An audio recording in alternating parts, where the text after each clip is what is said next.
Mr. President! Ah! Go ahead, shoot! We'll all go down! Don't move! I'll set it off!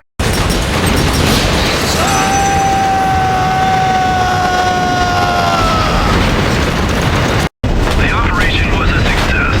Well done. Are you alright, Mr. President? You saved my life again. Thank you. Ghost Squad! That's my line, damn it.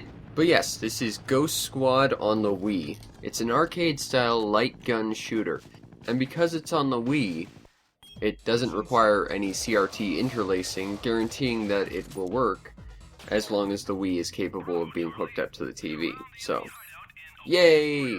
We can play light gun games. Now the basic premise of the game is there is some terrorist organization kidnapping the president and causing mischief and whatnot. Your job is to put an end to all terrorist-related activities. Basically, are you a bad enough dude to rescue the president? I mean, yeah, the plot's basically terrible, but it's an arcade game. Its job was not to give you an engaging story, its job was to munch quarters as fast as possible and then kick you off. If you're expecting more than that, I think you're setting your expectations a little bit high, Mr. Picky Pants. Now, because this is an arcade game, the main focus is, of course, gameplay. And this is a pretty faithful port of the arcade version, having played it myself. Like the arcade version, you only have 3 levels, and that does sound a little bit short, but each level has multiple branching paths. When you start, you only have 1 or 2 choices per level, but as you clear the level over and over, more paths will unlock, and each path has different events that will occur. Now the neat thing about gameplay is, of course, it is a light gun shooter, so it is about shooting dudes, and shooting dudes does work very well here. But in between shooting dudes, and sometimes while you're shooting dudes, they will often throw in completely different objectives, like trying to disarm a bomb, walking through a minefield, trying to detain hostages, or simply working with different gadgets like night vision or a sniper scope. And because they throw these action segments in between standard shooting scenes, it varies up the gameplay quite a bit. And of course, because more and more scenes get added as you continue playing through the game, there are more and more action scenes that can be added intermittently.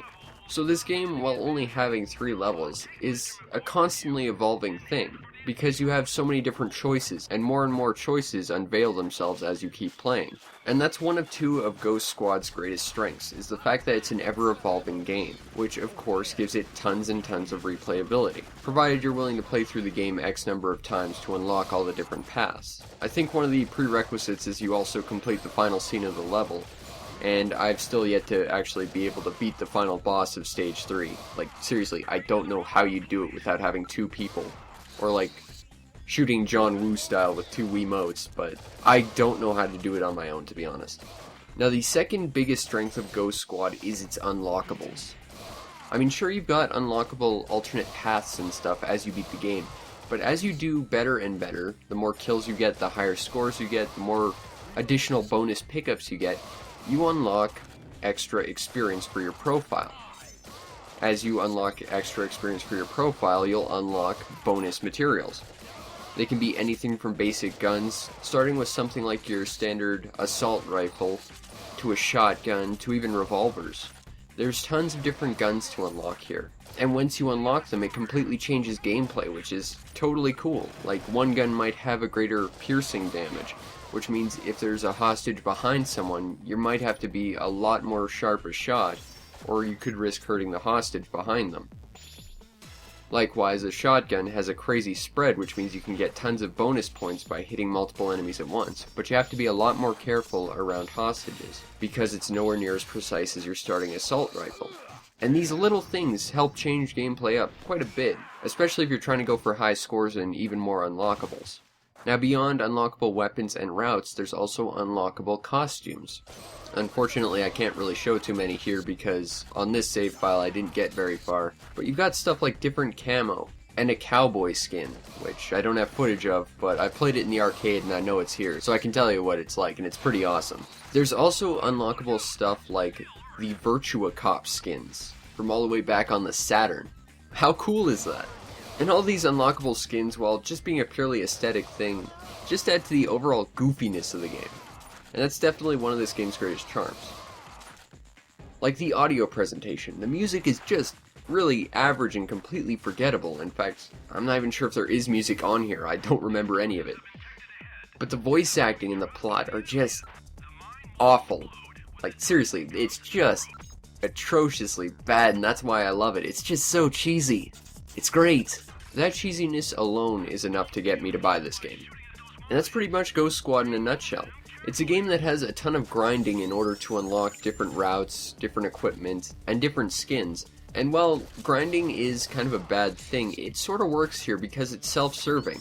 You play more, so you unlock more, which changes your experience, which makes you want to play more, and then unlock more stuff, which gets you to play more and experience more of the game. So, while it is kind of grind heavy, I would say that it kind of works in this game.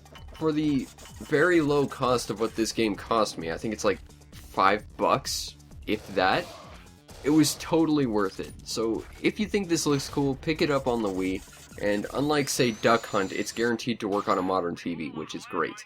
I'd also say if you can find the arcade machine, absolutely give it a shot, because you get the cheesiness, you get the unlockables and stuff, but the controller was also like an actual assault rifle that actually had some decent amount of weight to it. And that combined with the rest of the goofiness of this game is just a bonkers good time. Whatever you do, don't shoot at the hostages. Game over.